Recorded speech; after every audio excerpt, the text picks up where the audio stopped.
Two of the Trump administration's controversial immigration policies are under challenge this morning, and the outcome could limit the president's power. A federal judge ruled yesterday the decision to end the DACA program that protects young immigrants from deportation was unlawful.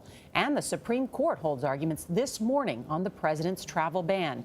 Jan Crawford is outside the Supreme Court. All right, so Jan, what will the justices have to decide here?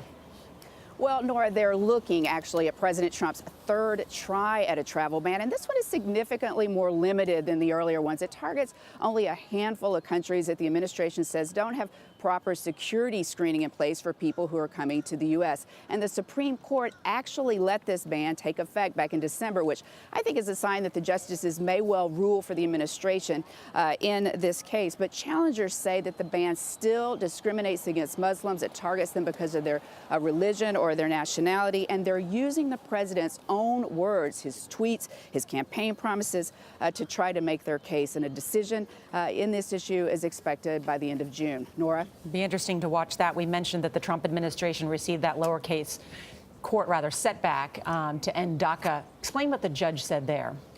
Well, I mean, this is a decision from one federal judge, and he's just said that the administration didn't do a good enough job of explaining why it was ending this program, which, of course, as you said, protects some young adults from deportation. But whether or not this is a setback, I mean, that still remains to be seen, because he gave the administration 90 days to come up with a better explanation for why they were ending this program. And if they don't, then he said he's going to keep those DACA protections in place. And it's also important to remember that this is just one judge. There are several other lower court rulings. They've come down on both sides of this issue. So you know what that means. The Supreme Court probably is going to have to step into this case at some point, although that won't be anytime soon.